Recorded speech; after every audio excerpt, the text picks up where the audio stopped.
جب حکومت ہی اپنا اعتبار کھو دے۔ تحریر سہیل احمد کیسر۔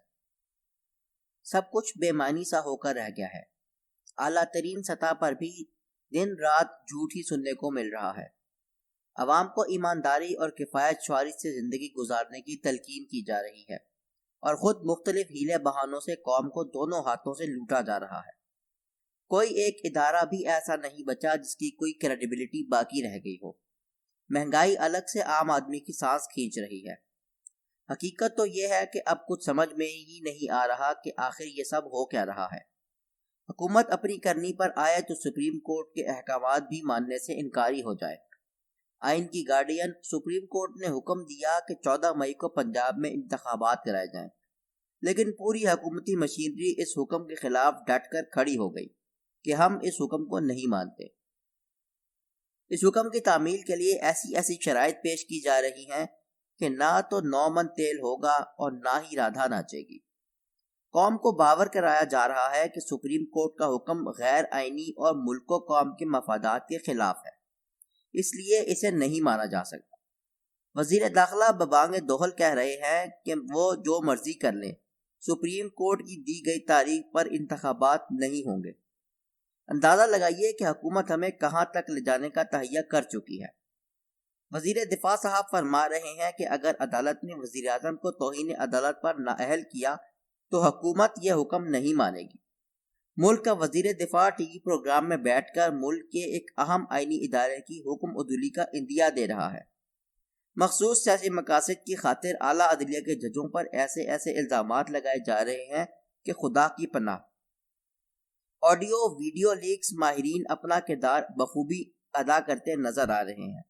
ہر ٹیپ لیک کے بعد الزامات کی ایک پنڈلی کھول لی جاتی ہے۔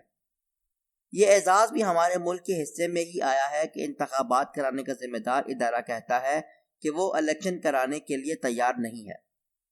وزارت دفاع کہتی ہے کہ اس کے پاس سیکیورٹی فراہم کرنے کے لیے اہلکاروں کی شدید کمی ہے۔ سب کو بخوبی علم ہے کہ یہ بہانے بازیاں بلکہ یہ ہٹ دھرمی کیوں دکھائی جا رہی ہے۔ حیرت تو تب ہوتی ہے جب ساتھ ہی آئین کی بالادستی کو ہر قیمت پر برقرار رکھنے کا راگ بھی الاپا جاتا ہے۔ یعنی ایک طرف تو آئین سے متضاد سمت کا انتخاب کیا جاتا ہے، اعلیٰ ترین عدلیہ کے احکامات کو پس پش ڈالا جاتا ہے، اور پھر ایسی بیان بازی کر کے عوام کے زخموں پر نمک بھی چھڑکا جاتا ہے۔ لگ بھگ 1 سال قبل ایک ڈگمگاتی مگر چلتی ہوئی حکومت کو راتوں رات گھر کا راستہ دکھا دیا گیا، اور پھر مفلس ملک و قوم پر 86 رکنی کابینہ والی ایسی حکومت کا بوجھ لاد دیا گیا جسے اٹھانے کے چکر میں پہلے ہانپتے کانپتے عوام مزید زیر بار ہو گئے۔ عالمی مارکیٹ میں تیل کی قیمتیں کم ہونے کے باوجود ملک میں اس کے نرخوں میں مسلسل اضافہ کیا جا رہا ہے اور کوئی سوال کرنے والا نہیں۔ جب سابق دور حکومت میں پیٹرول کی قیمت بڑھتی تھی تو مریم اورنگزیب صاحبہ، نور عالم، رضا ربانی، مصدق ملک، رانا ثناء اللہ اور مولانا فضل الرحمان صاحب سمیت سب کے سب آسمان سر پر اٹھا لیتے تھے۔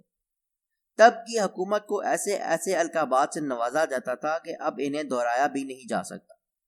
ایوان میں کیا پوسٹر نہیں لہرائے جاتے تھے، مگر آج یہ عالم ہو چکا ہے کہ 1 لیٹر پیٹرول کی قیمت 280 روپے سے بھی تجاوز کر چکی ہے اور کسی کے کانوں پر جوں تک نہیں رینگ رہی۔ بجلی کے نرخوں کو آسمان پر پہنچا دیا گیا ہے۔ پوری قوم آٹے کی لائنوں میں لگی ہوئی ہے۔ مارکیٹ میں آٹا نایاب ہے۔ گندم کی بمپر فصل کی کٹائی ہو چکی ہے مگر آٹا نہیں مل رہا۔ گزشتہ سال کی نسبت سال فی من گندم کی قیمت دگنا ہو چکی ہے۔ ہر طرف ہاہاکار مچی ہوئی ہے، لیکن 12-13 جماعتی حکومتی اتحاد کے لیے سب کچھ اچھا ہے۔ حکومت ہاتھ پر ہاتھ دھرے بیٹھی ہے جو ماضی میں آج کے برسر اقتدار لوگوں کی بدعنوانی کے ثبوت دکھایا کرتے تھے، جو گلا کرتے تھے کہ جب ایک ہی پارٹی جیسے لوگوں کو بار بار چنا جائے گا تو ملک کیسے سیدھی راہ پر گامزن ہوگا۔ آج وہ بھی خاموش ہے۔ پہلے کہیں کی اینٹ اور کہیں کا روڑا جوڑ کر پی ٹی آئی کا کنبہ تراشا گیا، اور جب عمران خان سے دوریاں پیدا ہوئیں تو پھر انہی پرانے لوگوں کو لا کر بٹھا دیا گیا۔ اب ملک کی جو حالت ہو چکی ہے اس کے لیے سب برابر کے ذمہ دار ہیں۔ 7 دہائیوں سے ملک کو ایک تجربہ گاہ بنایا ہوا ہے جہاں نت نئے حکومتی تجربے کیے جاتے ہیں۔ اب یہ بات بلا شک و شبہ کی جا سکتی ہے کہ ہمارے دامن میں اب صرف پچھتاوے ہی باقی رہ گئے ہیں، لیکن اس کے باوجود کہیں بھی کوئی سنجیدگی دکھائی نہیں دے رہی۔ اس تمام تر صورتحال کا اگر حقیقت پسندی سے جائزہ لیا جائے تو ہم بحیثیت قوم اور ریاست ناکام ہو چکے ہیں۔ ہمیں یہاں تک پہنچانے میں ہمارے اداروں کا کردار نمایاں رہا ہے، جنہوں نے آئینی اور قانون کی رٹ ہی قائم نہیں ہونے دی۔ ہوتے ہوتے صورتحال یہ ہو چکی ہے کہ اب کسی کو کسی پر اعتبار ہی نہیں رہا۔ یہ کسی ایک ادارے کی بات ہرگز نہیں، اوپر سے نیچے تک پورا نظام اپنی جگہ سے ہلا ہوا نظر آ رہا ہے۔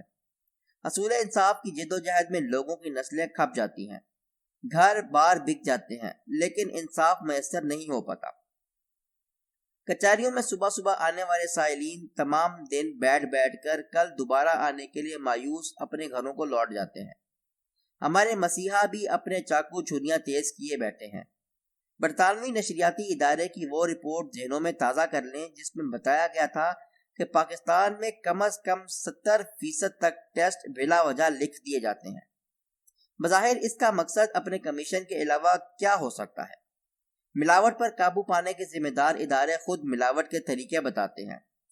ٹیکس اکٹھا کرنے کے ذمہ دار اداروں کے اہلکار خود ٹیکس چوری کے راستے سمجھاتے ہیں اور اپنی جیبیں بھرتے ہیں۔ کوئی ایک ادارہ بھی ایسا نہیں بچا جس پر عوام کو اعتبار و یقین ہو۔ افسوس کہ یہ چلن اوپر کی سطح سے شروع ہوا اور آج یہ جڑوں تک پہنچ کر پورے سسٹم کو اپنی لپیٹ میں لے چکا ہے۔ حکمرانوں نے اپنے مقاصد اور مفادات کے تحت آئین و قانون سے کھلواڑ شروع کیا تو ہوتے ہوتے یہ کلچر نچلی سطح تک صلاحیت کرنے لگا۔ یہ نہیں ہو سکتا کہ حکومت ایماندار ہو، قانون پر عمل پیرا ہو اور کوئی شخص ٹریفک سگنل بھی توڑ جائے۔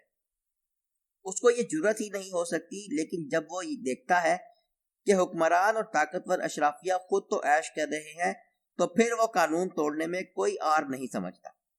آج دیکھ لیں کہ بجلی اور گیس وغیرہ کے ادارے کس طرح عوام کو دونوں ہاتھوں سے لوٹ رہے ہیں۔ بلنگ کے ایسے ایسے فارمولے وضع کیے گئے ہیں کہ جنہیں عوام سمجھنا عام آدمی کے بس کی بات ہی نہیں۔ آئے دن مختلف مدات میں ٹیکسوں اور چارجز میں اضافہ کر دیا جاتا ہے۔ گزشتہ دنوں گیس کا میٹر رینٹ 400 روپے سے بڑھا کر 500 روپے کر دیا گیا۔ سال ہر سال سے یہ چارجز ادا کیے جا رہے ہیں، مگر عوام کے سروں پر لادا گیا یہ قرض ادا ہونے میں ہی نہیں آ رہا۔ کیا ریاست نہیں جانتی کہ اس کی ناک کے عین نیچے کیا ہو رہا ہے؟ لیکن وہ اس ظلم و ستم کو کبھی نہیں روکے گی، کیونکہ یہ سب کچھ اسی کی ایما پر ہو رہا ہے۔ 3 دہائیوں تک ملک میں اقتدار کے مزے لوٹنے والے اب بھی گزشتہ حکومتوں کو تمام برائیوں کا ذمہ دار قرار دے رہے ہیں۔ آج ہماری نظریں ماضی کے ان رہنماؤں کو ڈھونڈ رہی ہیں، ماضی قریب میں جو 2 روپے پیٹرول مہنگا ہونے، روٹی یا آٹے کی قیمت بڑھ جانے اور بجلی کے ہوش شبہ بلوں پر آسمان سر پر اٹھا لیا کرتے تھے۔ عوام کے غم میں جنہیں رات رات بھر نیند نہیں آتی تھی، لیکن آج نہ جانے یہ سب کیسے لمبی تان کر سوئے ہوئے ہیں۔ ایسے حالات کے بارے میں کبھی کسی نے خواب میں بھی نہیں سوچا تھا کہ ہم اس حالات کو بھی پہنچ سکتے ہیں، مگر یہ ہونی بھی ہو کر رہی۔ سب سے بڑھ کر افسوس اس بات کا ہے کہ آج ہم اخلاقی طور پر بھی پسماندہ ہو چکے ہیں۔ 12-13 جماعتی حکومتی اتحاد میں کوئی ایک رہنما بھی ایسا نہیں جو ان حالات پر احتجاجاً ہی استعفیٰ دے دے۔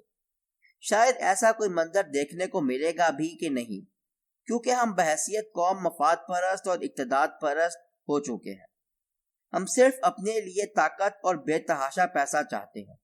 ملک و قوم کی فکر کسے ہے؟